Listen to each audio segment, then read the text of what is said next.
Agnès, c'est à toi. Ah, voilà, bougez pas, il y a Ruth. Attendez, on va attendre Ruth. Justement, j'étais un peu déçu parce qu'elle n'était pas là. Et il y a ma petite Véronique Brizzi, que l'on ne voit pas parce elle est sur son téléphone. Et je veux les mettre en. Je vais voir, peut-être. Attendez, on va prendre 2 secondes là. Ruth, dès que tu peux, je vais lui poser une question terrible. Ruth, montre-nous ton visage. Ah, ça va? Dis-moi, Ruth, est-ce que on voit, t'as pas ton micro, voilà. Est-ce que tu viens cet été au séminaire? Alors, je sais pas trop, parce que mon mari est en train de changer de travail. Donc, lui, il aura probablement pas de Pas de vacances. vacances, oui, je comprends. Donc, moi, je peux potentiellement venir, mais comme je n'ai pas de permis, voilà, c'est un peu plus compliqué, quoi. Ouais, ça peut s'arranger. Et alors, Véronique Brizzi, vous en êtes où par rapport au séminaire de cet été? Alors, on attend encore de voir si on aura les vacances, pareil. C'est ça, hein. Moi, je le saurai là au mois, maximum mois d'avril, mais faut qu'on attende pour pouvoir les poser. D'accord. Alors moi, je vais Et prier pour que toutes les deux, vous puissiez être là, parce qu'il y a quelque chose entre vous qui est très spirituel, très profond et peut-être très fort sur le plan spirituel. Et si vous êtes des amis, c'est encore mieux. Vous êtes déjà des sœurs, vous avez le même père. Et voilà, continue à prophétiser le meilleur pour toutes les deux. Et pour le royaume en même temps, parce que deux valent mieux qu'un. Vous savez, c'est les fils du tonnerre. C'était, autant je me souviens, Jacques et Jean. Et vous me corrigerez, mais je crois que c'est ça, c'est des frères. Et leur surnom, c'était les fils du tonnerre, parce que quand ils étaient ensemble, ils étaient aussi forts et puissants que le tonnerre, la réputation qu'ils avaient. Donc voilà, je prophétise, ce soit là ou plus tard, c'est pas grave, ça arrivera, que toutes les deux ensemble, vous allez être comme les filles du tonnerre. Donc voilà. Agnès, c'est parti, à toi. Donc, comme Philippe a dit, la triple dimension du prophète, un homme de la révélation, un homme de la parole, et ce soir, on est sur l'homme de la relation. En fait, en effet, à l'image de Dieu, et son essence nous permet d'entrer pleinement dans ce que nous sommes et de comprendre les relations dans la Trinité. Alors, ça veut dire que ce soir, on va vraiment rentrer dans la compréhension de la Trinité, comment est la relation. Parce que la Trinité, elle révèle le cœur de Dieu. C'est pas de l'ordre de la connaissance, c'est vraiment de l'ordre de la révélation. Et comprendre ça, ça nous permet vraiment de changer, de rentrer dans l'essence même du prophétisme. Toute la Trinité, c'est le monde de la relation. Le Dieu vivant, c'est pas un Dieu solitaire, c'est pas un Dieu qui vit dans l'isolement. De toute éternité, le Dieu vivant vit en relation. Hmm. En fait, il vit en tant que relation. Au centre de l'univers, ce qui est là, ce qui est fondé, c'est la relation. Donc, c'est très important de comprendre la Trinité, comment se relationne la Trinité. Le Père est Dieu, le Fils est Dieu. À la fois, c'est évident, mais à la fois, que la parole rentre en nous. Le Saint-Esprit est Dieu. Ce ne sont pas trois dieux, mais un seul Dieu en trois personnes. Donc, ces personnes de la Trinité, elles ne sont pas les mêmes, on est d'accord? Elles sont parfaitement distinctes. Elles ne font pas la même chose et elles n'ont pas la même fonction. Le Père, c'est distinct du Fils, c'est distinct du Saint-Esprit. Mais elles sont parfaitement ensemble et totalement unies. Elles ne se complètent pas, le Fils ne complète pas le Père. Si le Fils agit, le Père agit aussi. Elles sont parfaites en elles-mêmes et parfaites ensemble. Elles sont plénitude en elles-mêmes et plénitude ensemble. Alors déjà, je peux faire un clin d'œil en disant, vous voyez, déjà, si on pose tout ça dans les relations et comment la répercussion que ça va avoir, que nous soyons distinctes, mais ensemble, on ne fait pas la même chose, mais on est à côté les uns des autres, etc. Là, voilà, je commence juste à poser ce lien-là pour qu'on rentre vraiment dans cette dimension de la Trinité. Le Père est unique, C'est la première personne, en fait. Pourquoi? Pourquoi la première personne de la Trinité? Parce que le Père, il est engendré par personne. Il ne procède de personne. Et le Fils, il est unique aussi. Et lui, c'est la deuxième personne parce que le Fils seul est engendré par le Père. L'Esprit, troisième personne, il procède du Père et du Fils. Et il y a une citation de Lewis qui est explicite, je trouve très bien. Le Père et le Fils soufflent éternellement, et ce souffle, c'est l'Esprit. Le souffle du Père et du Fils. Enfin, moi, je mets un mouvement que je vous le mime, mais ce n'est pas forcément dans ce sens-là ni comme ça. L'union entre le Père et le Fils, elle est si concrète et vivante qu'elle est elle-même également une personne. Ce qui jaillit de la vie commune du Père et du Fils, ce que produit la relation entre ces deux personnes, c'est une personne véritable. Si on continue, donc on a dit que chaque personne est indépendante, c'est-à-dire qu'elle existe par elle-même, elle subsiste par elle-même. Chacune trouve son plaisir, sa joie, sa paix dans l'autre. Je trouve cette phrase super dans l'enseignement. Vous imaginez dans la relation qui est là, la vie relationnelle, chaque personne trouve son plaisir, sa joie, sa paix dans l'autre, dans la démonstration de son amour à l'autre, dans la relation avec l'autre. En fait, dans la Trinité, mais on est appelé vraiment à fonctionner comme cette essence de la Trinité, il y a un mouvement d'échange, de partage incessant à l'intérieur de Dieu lui-même. C'est un mouvement vital qui se renouvelle sans cesse, que Dieu renouvelle sans cesse en lui-même. Il crée tout à nouveau chaque fois.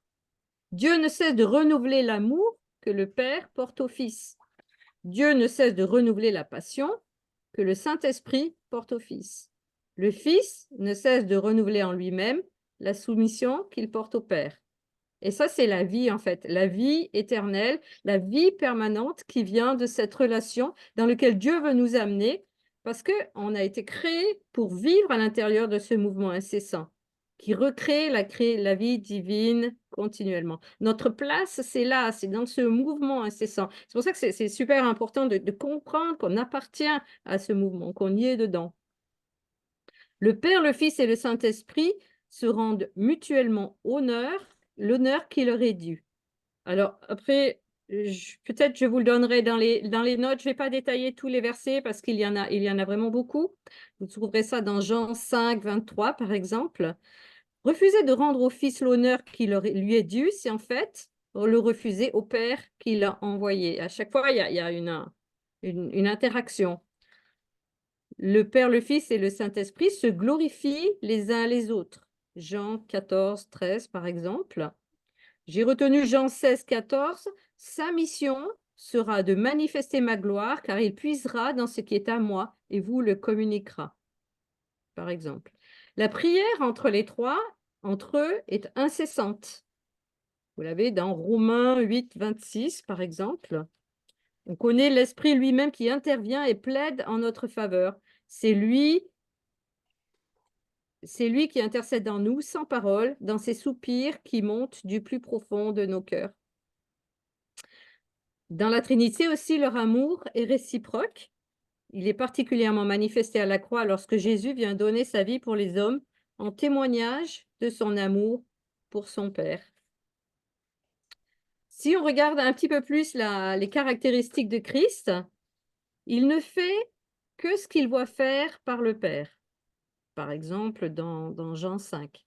Je veux dire, je trouve que ça aussi, c'est une révélation forte pour nous de dire, on est comme Jésus, on fait que ce qu'on voit faire au Père et au Fils. Ce qu'il accomplit, donc Jésus, ce qu'il accomplit, il le fait par la puissance du Saint-Esprit. S'il y a l'interaction, il est venu pour faire connaître le Père à ses disciples. Il est venu pour baptiser ses disciples dans et avec l'Esprit. Lorsqu'on voit Jésus, on voit le Père. Et Jésus intercède auprès du Père. Si on regarde un petit peu plus le Père envoie le Saint-Esprit. Donc là, on le retrouve dans Jean 15. Quand sera venu le Consolateur, que je vous enverrai de la part du Père, l'esprit de vérité qui vient de Père, il rendra témoignage de moi. Le Père a cédé tout pouvoir au Fils, il a remis tout jugement au Fils, tous les pouvoirs, il a donné au Fils. Il n'y en a pas un qui prend le pouvoir sur l'autre. Le Saint-Esprit procède du Père et du Fils, on l'a dit, le Père engendre le Fils. Il n'y a pas de rivalité entre eux, aucune. D'ailleurs, lors de la tentation, le diable il va essayer de dire à Jésus, ben, puisque tu es le Fils, tu peux te recréer comme un monde, tu vas le gérer, tu seras le Seigneur. Mais la nature profonde de Jésus, ça ne correspond pas en fait. Lui, il est en communion, il est là pour glorifier le Père. Donc, il ne rentre pas dans ce que le diable propose. Le diable, dans la tentation, a exactement son attaque là. Et donc, on pourrait résumer, dans la Trinité, tout est fait pour élever l'autre. Tout glorifie l'autre de manière incessante. Alors, nous, on est vraiment assis dans les lieux célestes. À la droite du Père, on est là-haut. Donc, on est au bénéfice, on est baigné, on est imprégné, on appartient à ce mouvement. Et on a retrouvé en lui, depuis la croix, depuis l'expiation, l'œuvre expiatoire du Christ, on a retrouvé cette position là-haut et on est invité à vivre là. On y vit en fait depuis le sacrifice de Jésus. Il nous permet d'entrer dans cette communauté, dans cette communion de relations. On a le droit d'y rentrer, on a le privilège d'entrer dans cette vie-là. C'est quelque chose qui nous attire dans la relation profonde et vivante que Dieu vit en lui-même. Donc, au cœur de cette relation, on est assis en Christ dans les lieux célestes, pas seulement comme des spectateurs. C'est pas je suis là et je regarde. C'est vrai qu'il y a des fois, dans les lieux célestes, on est là, on écoute, on regarde, etc. Mais en fait, on n'est pas appelé à être juste des spectateurs. Dieu nous rend acteurs avec lui. Cette relation, elle nous met en mouvement, nous aussi. On est acteurs avec Christ parce que nous sommes devant le trône, devant le Dieu de la Bible, on participe à sa nature. C'est une vie centrée sur la croix et une vie vécue en Dieu. Et par la croix, on participe à la vie de Dieu. On devient partie prenante de ce mouvement. Lorsque le Père aime le Fils, c'est nous qui sommes inondés de cet amour. Lorsque le Fils est glorifié par le Saint-Esprit, c'est nous qui sommes glorifiés en lui, avec lui et pour lui. Ça m'a toujours fasciné ce verset. Tout est de lui, en lui, par lui, pour lui. Lorsque le Fils honore le Père, c'est nous qui honorons le Père avec lui.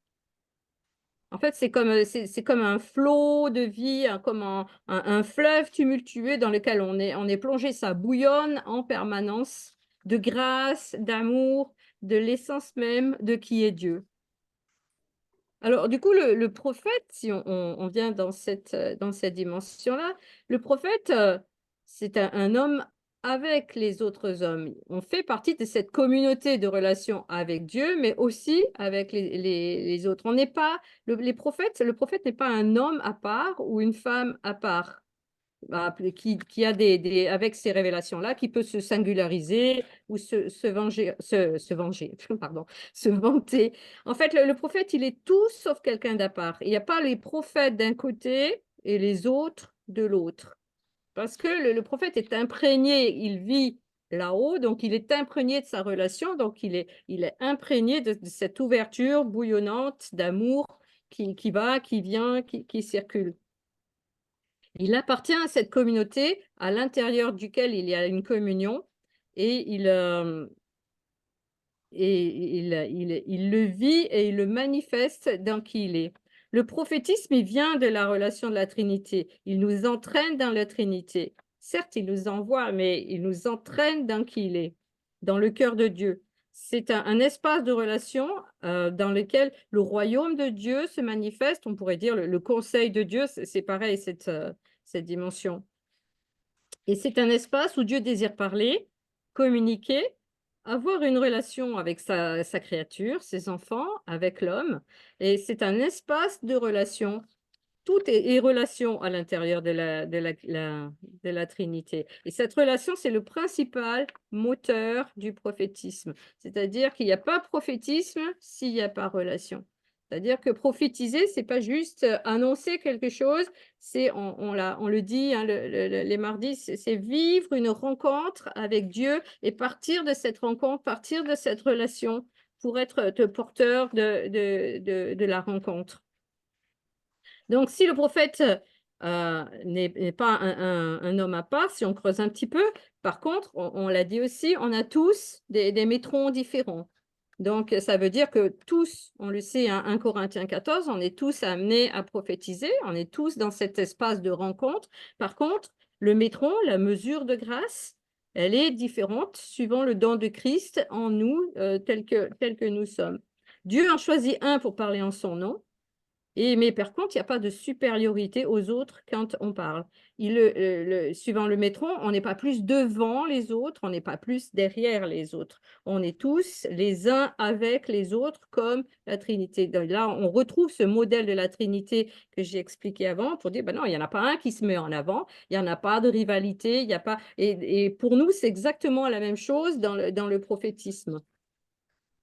Par contre, plus le prophète a un métron qui est élevé, que le Seigneur lui donne, plus il voit des choses, plus il a conscience de choses, plus il a la révélation des réalités que le Seigneur donne. Et tous, on a accès à ça, mais pas tous au même niveau de révélation. La révélation n'est pas donnée de la même manière à tous. Par contre, ce qui est sûr, c'est que Paul insiste beaucoup pour nous convaincre que on est des réalités d'en haut. C'est notre essence, on est de là, on habite là. Et on le retrouve dans Colossiens 3. Attachez-vous aux réalités d'en haut et non à celles qui sont sur la terre. Dieu, donc on l'a dit, se donne dans la relation. Dieu, il est toujours à se donner. Dans la Trinité, chaque personne se donne en fait. Et donc, le don du prophétisme, c'est une démonstration du don de Dieu. Et c'est pour ça que tout à l'heure, je disais, lorsque Dieu parle, ce n'est pas pour nous donner de l'information. C'est pour se donner lui. Et ça, c'est vrai que nous, on le travaille pour le comprendre, mais souvent on dit, j'ai reçu une parole, je vais donner. Des fois, Philippe, il dit, on n'est pas le facteur. Et en fait, c'est ça, on n'est pas des facteurs, on est porteur d'une incarnation, de la rencontre avec Christ qui se donne à travers ce que nous sommes. Ce n'est pas que Dieu donne pour donner quelque chose non plus, il se donne lui-même. J'imagine pas que Dieu va dire non, je donne juste un petit bout. Bon, après, il peut y avoir des révélations particulières, mais il se donne complètement, en fait. Et là, on pourrait dire pour les dons de l'esprit, c'est exactement le même mécanisme. Dieu se donne. Mais on peut tous, on l'a dit, prophétiser parce que c'est le moyen où Dieu nous parle et où Dieu se donne. Et donc, il choisit tous ses enfants pour se donner à tous ses enfants. Il veut une relation avec tous. Et par la prophétie, on peut aller beaucoup plus loin, de plus en plus loin, dans les profondeurs de qui est Dieu, comme on l'a travaillé la dernière fois. Donc la prophétie, c'est un lieu de rencontre et c'est un lieu de relation. Dans un monde de relations, il est normal que le prophète aboutisse à vivre avec les autres. Si la relation que j'ai, elle me coupe des autres, en fait, il y a un problème. Mais il peut arriver que le fait d'être prophète avec les autres, ça nous coupe des autres. Si les gens comprennent mal, et puis souvent aussi, ce qui peut arriver, c'est que des fois, les gens jugent le prophète au lieu de juger la prophétie. Ça, on a pu l'aborder à certains moments aussi. Il y a une grosse torsion par moment de la manière dont le prophète est perçu, avec une confusion de la part des gens. Mais la prophétie, elle peut parfois casser aussi la relation si on a une mauvaise conception de la prophétie. Souvent, quand on dit, nous croyons que c'est Dieu qui parle, mais en fait, on n'est pas forcément dans Dieu qui parle, on est dans un mouvement de rencontre qui nous emmène à la relation. Et le prophète a vraiment, dans son essence même, doit aider la personne pour lequel il prophétise a rencontré Dieu. C'est l'appel du cœur qui est au fond. Si quelqu'un prophétise et que cela n'entraîne pas la relation, bah, c'est peut-être parce qu'il y a une réticence, on n'est pas prêt à prendre le risque, on n'est pas prêt au changement. Ça peut être aussi la difficulté de vivre une forme d'altérité. Si j'entends quelque chose, c'est différent, c'est autre, cela va me toucher, ça va toucher ce que je suis, ça va toucher ce que je crois. Et on est souvent assez quand même accroché à ce qu'on pense, à ce qu'on croit. Et c'est même si on avance on a du mal des fois à se faire transformer, à se faire bouger sur ces dimensions-là. Mais la prophétie qui vient du cœur de Dieu, c'est pour me permettre de comprendre aussi où je suis en tant que prophète, où je suis en tant qu'enfant de Dieu. Et donc, c'est cette appartenance à ce monde de relations. Donc, comprendre en tant que prophète, je suis j'allais dire un homme relationnel, je suis une femme relationnelle. Christ en moi, si Christ habite en moi, donc je suis relationnelle parce que Christ habite en moi. J'aime beaucoup ce verset, ce n'est plus moi qui vis, hein, c'est Christ qui vit en moi dans Galates. Donc cette relation, elle m'habite. Moi, quand j'ai lu cet enseignement, je me suis dit, oh là là, Agnès, t'es mal barrée parce qu'en relation, t'es pas, je suis pas très douée, moi, dans les relations. Et en fait, ben non, c'est pas centré sur ego, sur moi, c'est Christ qui habite en moi. Et donc, du coup, toute la relation m'habite et vit en moi. Les prophètes, donc, vont m'aider à vivre ce que je suis, pas à devenir ce que je suis déjà. Là, petit clin d'œil, petit rappel que nous dit toujours Philippe. Vous vous souvenez, on n'a pas à devenir ce que on est déjà, mais on a à vivre conformément à qui on est en Christ. Moi, ça me rentre dans ma tête. Et si je ne vis pas cette réalité, c'est que j'ai encore besoin d'enlever mon vieux vêtement. Et donc, c'est les prophètes, en fait, ils nous le rappellent en permanence. Qui vous êtes en Christ, qui je suis en Christ, parce que je suis habite en moi. Donc, les prophètes, ils nous ramènent tout le temps à la Trinité, ils nous ramènent tout le temps là où on vit. Et il n'y a plus de distance entre le ciel et la terre parce qu'on vit là-haut. Hein. Je vous ai cité le verset de Paul qui dit, mais allez là-haut, on vit là-haut. Et du coup, on vit réunis en Christ par la foi. Et la prophétie donc m'aide à comprendre où je suis. Et puis du coup, comme je suis quand même incarnée sur terre, et la rencontre, la prophétie, elle descend dans l'église, dans mon foyer, dans ma famille. Elle devient au centre du royaume. Elle est le témoignage de Christ, dira l'Apocalypse. Elle est en Christ et ça m'attire vers le trône et ça fait descendre le trône sur la terre. Il y a une sorte de mouvement, ça m'attire. Moi, je suis attirée dans les réalités célestes parce que je vis là-haut et à la fois, ça descend sur la terre. Il y a toujours une tension entre la Trinité et ma réalité parce que Christ n'est pas encore revenu. Voilà, on est dans le déjà là, mais le pas encore. Pour autant, c'est un encouragement à vivre ce à quoi on est appelé à être. Et plus j'ai la foi en Dieu, plus l'espace entre les lieux célestes et les lieux terrestres se restreigne. Plus c'est ensemble. Et lorsque le Christ paraîtra, la relation elle sera parfaite, il n'y aura plus besoin de prophétie parce qu'il n'y aura plus de distance par rapport à ça. L'espace sera comblé. Alors, quelques éléments complémentaires par rapport, pour finir cette dimension. Donc, ma nature de prophète, c'est de suivre Dieu en train de parler. Quand Dieu parle, je me tais. Vous vous souvenez qu'on dit toujours, ce premier enseignement de la prophétie, c'est le silence du prophète qui écoute parce qu'il s'imprègne de la rencontre avec Dieu. Et donc, le prophète doit avoir cette essence même aussi il se plaît à se taire pour écouter l'autre et l'autre pour écouter Dieu qui parle et Dieu en l'autre. Donc, forcément, quand on écoute, on n'est pas dans « je dois arriver à caser ma parole ». Moi, je ne sais pas vous, mais des fois, ça me faisait ça, de dire « oh là là, j'ai reçu quelque chose, mais il faut que je le mette parce que je l'ai reçu quand même ». De dire « non, voilà, c'est pas ça, c'est que ça va peut-être avoir une place ou pas, c'est quand le Saint-Esprit dit « parle », mais à un moment donné, l'important, c'est d'être dans cette rencontre. Donc, en fait, on avait aussi une vision dans les vieux schémas, le ministère qui prend toute la place. Mais donc, du coup, vivre la Trinité, ce n'est plus le ministère qui prend toute la place, parce que ça ne correspond pas à cette vision de la Trinité.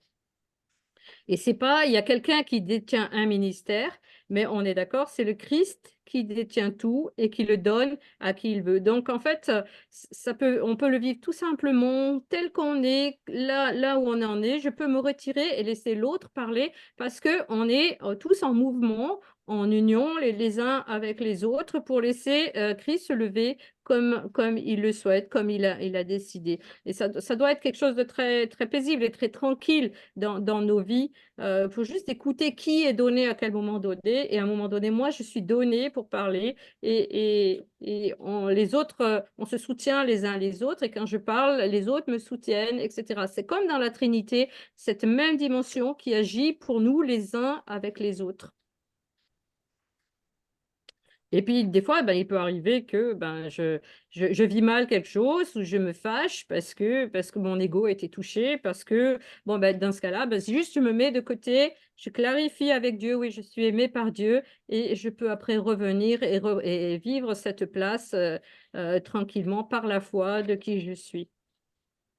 Ce ministère de Christ, c'est ce témoignage-là qui va nous amener, qui amènera le salut sur terre, qui amènera cette vision du royaume de Dieu. Si on vit ensemble la Trinité, si on la comprend, et c'est le témoignage de Christ qui est présent aussi pour le monde.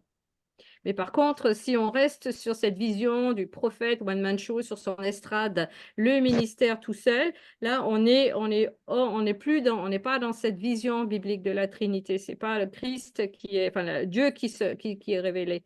Et donc, ça marche pas cette dimension-là, parce que on devient dépendant du prophète, on devient dépendant de ce qu'il dit, et du coup, c'est plus une dépendance à Christ, à comment et à Dieu, comment il fonctionne, qui il est en fait dans son essence même. Donc, on a encore besoin dans l'Église de cheminer sur cette question pour voir comment on peut l'agir pour pas avoir un prophétisme juste one-man show, il y en a un qui parle, mais vraiment être porteur de cette rencontre. Si j'ai des problèmes relationnels par rapport à la manière d'être porteur de Christ, c'est souvent parce que ben, je regarde à moi dans mes relations, je regarde à mes blessures, je regarde à mes parents, je regarde à mes ancêtres. Et donc, Dieu nous rappelle tout le temps, mais de regarder à lui et il nous repositionne pour nous sortir des blessures, des ancêtres, de notre histoire personnelle pour dire, mais non, tu vis en moi maintenant.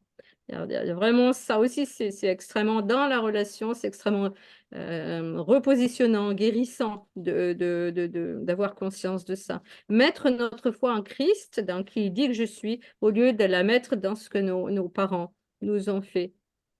Donc, Jésus va nous attirer dans une relation où on se donne à l'autre, comme dans le couple aussi, comme dans la vie fraternelle. On s'élève les uns les autres.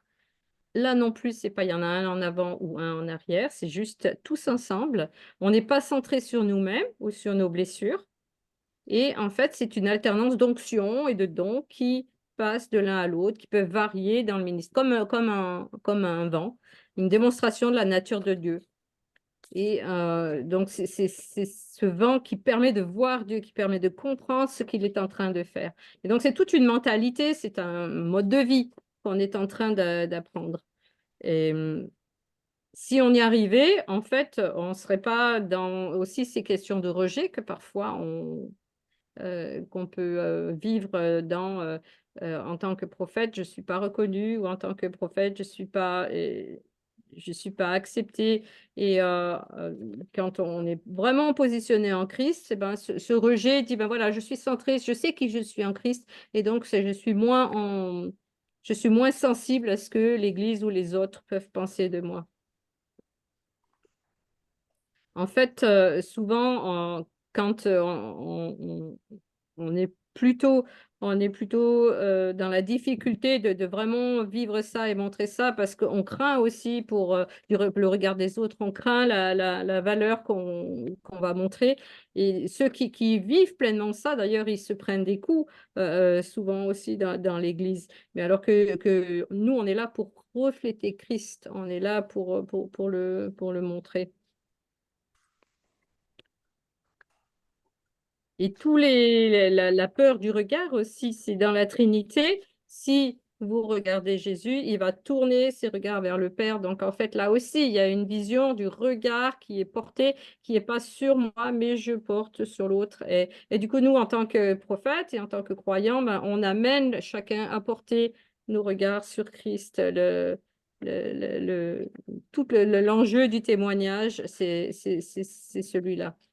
Et de porter le regard sur Christ, non pas nous qui sommes sur la terre, mais vraiment Christ qui vit aussi dans les lieux célestes, dans les deux dimensions. Vivre comme un citoyen du ciel, en fait. Le prophète, en fait, c'est quelqu'un qui se donne aux autres, donc on l'a dit, et il donne beaucoup de temps aux autres. C'est souvent quelqu'un qui est dans l'écoute, il regarde, il comprend, il discerne, et donc en fait, il manifeste souvent beaucoup de disponibilité. Il perçoit aussi la position que les autres ont par rapport au trône. Des fois, maladroitement, le prophète, quand il rencontre quelqu'un ou n'importe, il va dire, mais il faut plus de Dieu dans ta vie. Et c'est pas toujours très heureux la manière des fois dont on formule ça. Mais le prophète, il ramène tout à Dieu tout le temps. Il ramène tout à la relation avec Dieu. C'est sa façon de s'intéresser aux autres. Et il a plus que les autres conscience de cet espace relationnel. Sans cesse, il nous ramène à l'essence de qui nous sommes en Christ, tout le temps. Tout le temps. Parce qu'il est porteur de ce que Dieu dit de cette manière-là. Et donc, dans la relation aussi, il y a une certaine forme de souffrance qui est typique du prophétique aussi, au sens, la Bible, elle va en parler, vous connaissez ce verset, il n'est pas convenable qu'un prophète meure en dehors de Jérusalem. Ça veut dire que souvent, on est dans cette souffrance-là aussi, et on souffre à cause des autres, on souffre à cause aussi du décalage qu'il y a entre ces personnes qui refusent Dieu et le cœur de Dieu pour les gens.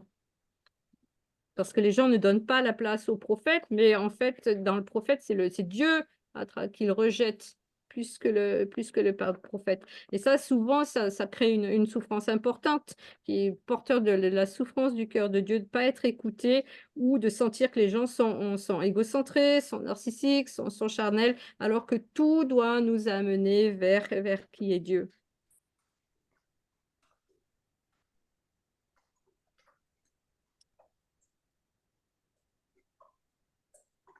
Et dernier point, le prophète, c'est un homme relationnel aussi parce que c'est un intermédiaire. En fait, il est entre les hommes et Dieu parce que ce Dieu a choisi le prophète pour se révéler, pour se manifester. Donc forcément, il est entre les deux et il est relationnel.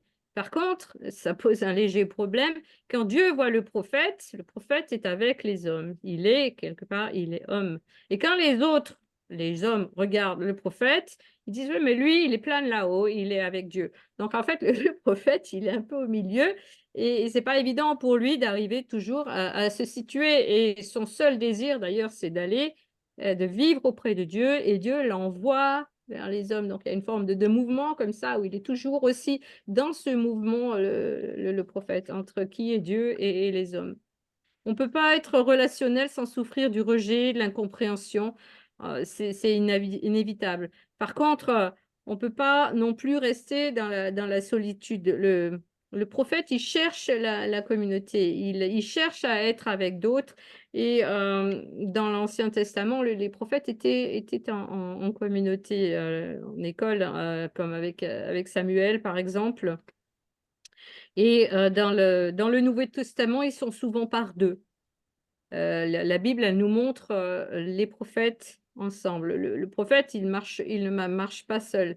Et dans le Nouveau Testament, juste pour finir, c'est souvent le prophète, il va chercher aussi un apôtre qui peut mettre en œuvre ce qu'il reçoit de Dieu. Et on voit bien que Paul aussi s'inscrit dans la dimension de l'équipe apostolique. D'autres personnes pour marcher dans la révélation et l'incarner et la vivre profondément dans la complémentarité des ministères, c'est-à-dire des onctions les unes à côté des autres qui se tricotent les unes avec les autres et qui relient, qui relationnent les unes avec les autres comme la Trinité. C'est comme si cette équipe, en fait, c'est la Trinité en action et il y a comme une révélation enfin, nouvelle ou en tout cas plus récente de ce que Dieu veut faire dans la manière dont l'Église doit fonctionner quand les ministères travaillent les uns avec les autres. J'aime bien cette phrase, une perfection qui s'ajoute à une autre perfection, un don qui s'ajoute à un autre don. Et c'est Christ qui se manifeste encore, encore et encore. Et on pourrait dire de nous ce soir une perfection qui s'ajoute à une autre perfection, qui s'ajoute encore à une autre perfection, et un don qui s'ajoute à un don. C'est pour ça que de dire qui c'est qui dit ne méprisez pas les dons que Dieu a posés en vous ou en nous, parce que voilà, on est des perfections posées les unes à côté des autres, qu'on le croit ou qu'on le croit pas, même si on a du mal de dire je suis une perfection, ben si, en Christ, oui. Et c'est Christ qui se révèle à travers chacun de nous, d'entre nous, dans cette dimension. Voilà le partage pour ce soir. Attends, oui.